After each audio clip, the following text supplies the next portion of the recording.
In this video, I want to cover some of the main themes and conclusions of Kripke's first lecture on naming a necessity.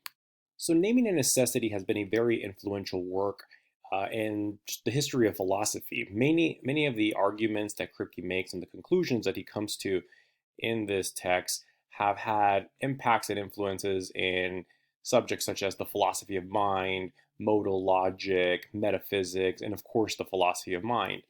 The philosophy of language. And one of the main conclusions that Kripke wants to establish that are particular to the philosophy of language is that proper names like Hector or Aristotle or Mark Twain, that proper names don't express a Phrygian sense or a descriptive content, but instead refer directly to the individuals that they name. They kind of serve as tags.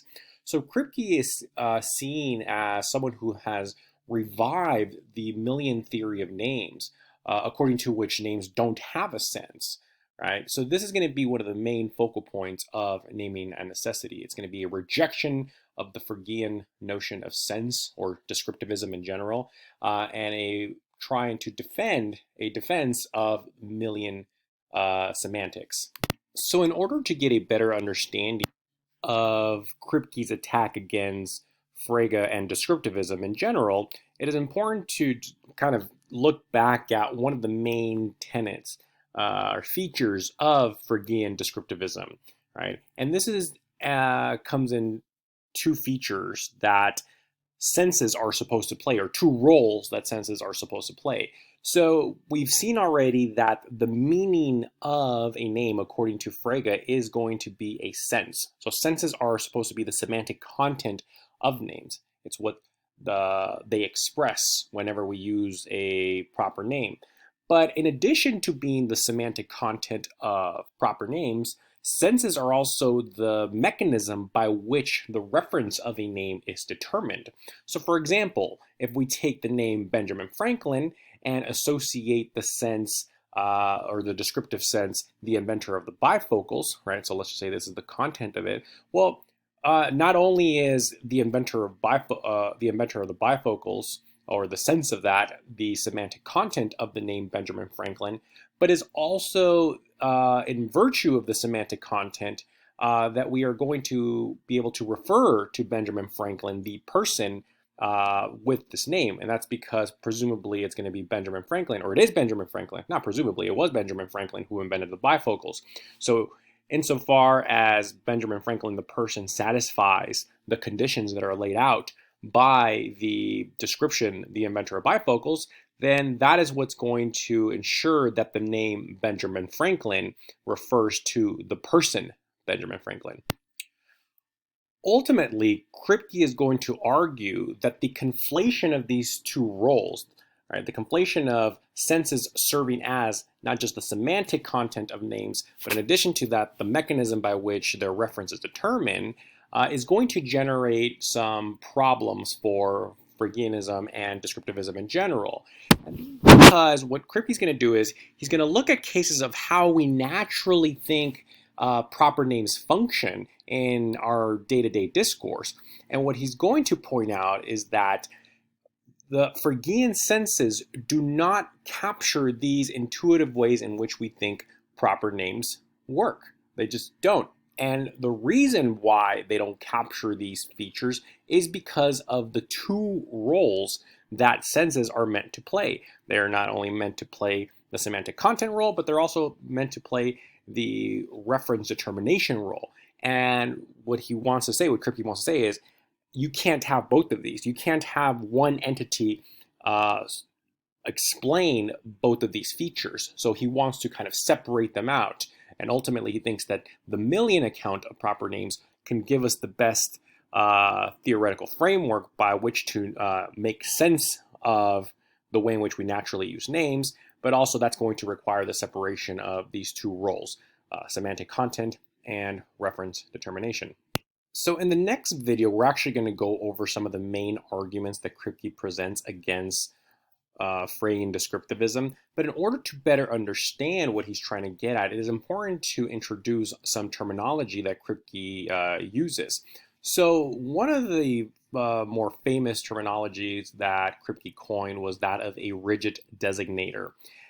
So a rigid designator is a linguistic term, such as a proper name, that refers to the same thing or the same object in every possible world in which that object exists.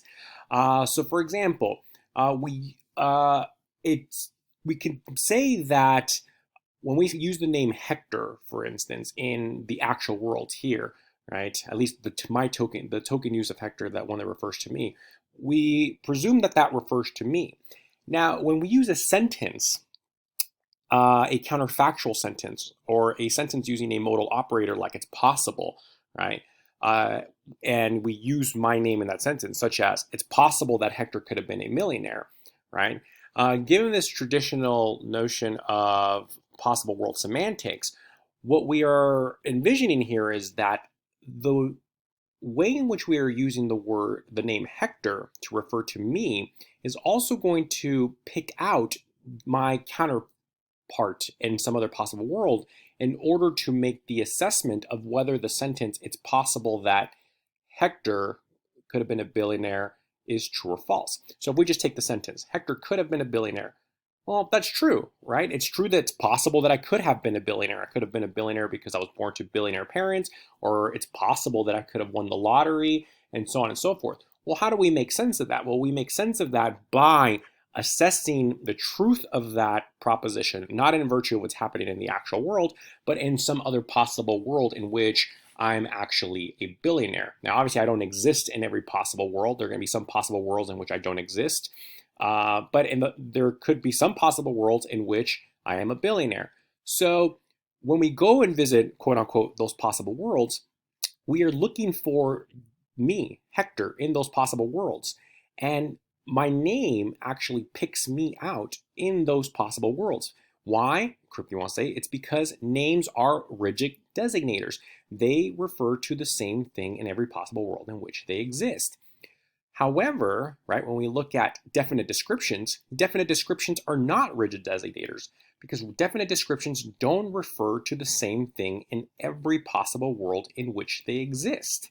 And this is going to be crucial in making his case for why the Phrygian framework or Phrygian semantics of proper names, it doesn't work, because if the meaning or semantic content of proper names is a definite description, but we have good motivations to think that names are rigid designators, it turns out that under the Phrygian view, names would not turn out to be rigid designators because definite descriptions are not rigid designators. So let's use an example to kind of get a better sense of this.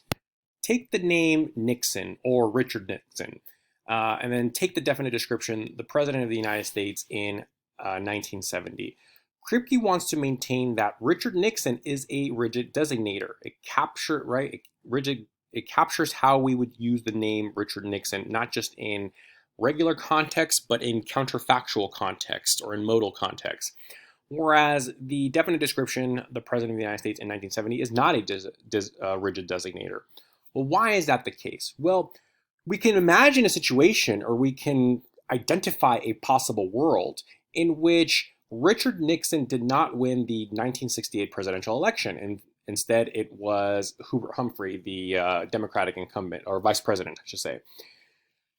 Well, in that counterfactual situation, in that possible world, right, the term or the definite description, the President of the United States in 1970, would not refer to Richard Nixon, even though Richard Nixon exists in said possible world. Instead, the President of the United States would refer to Hubert Humphrey, right? But if we were to say, something like, well, Richard Nixon could have lost, or let's say Richard Nixon could have been a billionaire, right? Well, when we are looking at counterfactual situations, we are talking about Richard Nixon. We are not talking about Hubert Humphrey.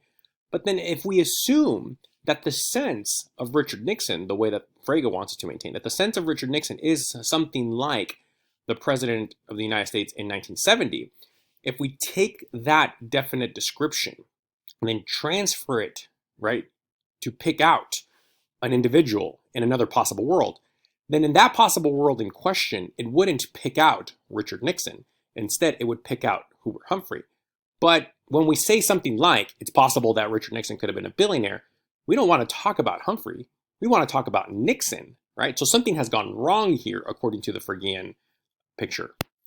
So again, Kripke wants to maintain that proper names are rigid designators. And they are rigid designators because even when we use proper names in counterfactual situations, we are talking about the individuals to which those names refer to here in the actual world in those possible worlds, right? So when I say Richard Nixon was the president of the United States in 1970, I'm talking about Richard Nixon, right? When I say it's possible that Richard Nixon could have not been the president or could have been a billionaire, right? Well, that's not a factual claim. It is a counterfactual claim, right? Nevertheless, it's a true counterfactual claim. Well, even in those worlds, in those counterfactual situations, I'm still talking about Richard Nixon. I'm not talking about anyone else. But if we assume, like Frege, that proper names express senses or descriptive content, if you will, right? So if we assume that the sense of Richard Nixon is something like the president of the United States in 1970, then it's possible that in other counterfactual situations, well, if we assume that there's a counterfactual situation in which Nixon didn't win, but Humphreys did, then in using Nixon counterfactually, such as in a sentence like, it's possible that Nixon, blah, blah, blah, blah, blah, in that case, we wouldn't be referring to Nixon. We would now be referring to Humphreys, right? That's the consequence, a logical consequence of the Phrygian view. But naturally, we want to say, no, even when I use the term or the name Richard Nixon counterfactually, I'm not meaning to refer to Humphreys or anybody else, even if it wasn't Humphrey who won the presidential election. I'm referring to Richard Nixon, right? Even in those possible worlds. And the only way to make sense of that, according to Kripke, is if we maintain that proper names are, in fact, rigid designators, right? But definite descriptions don't seem to be able to account for, be able to play that role of rigid designators, right? So here it seems to be kind of one of the reasons why we would want to reject the Phrygian view of proper names, that proper names don't express senses or descriptive content, but instead they express or they refer to the object in question. So for the name Richard Nixon, it's the person Richard Nixon that serves as the semantic content of the name. And that concludes this video.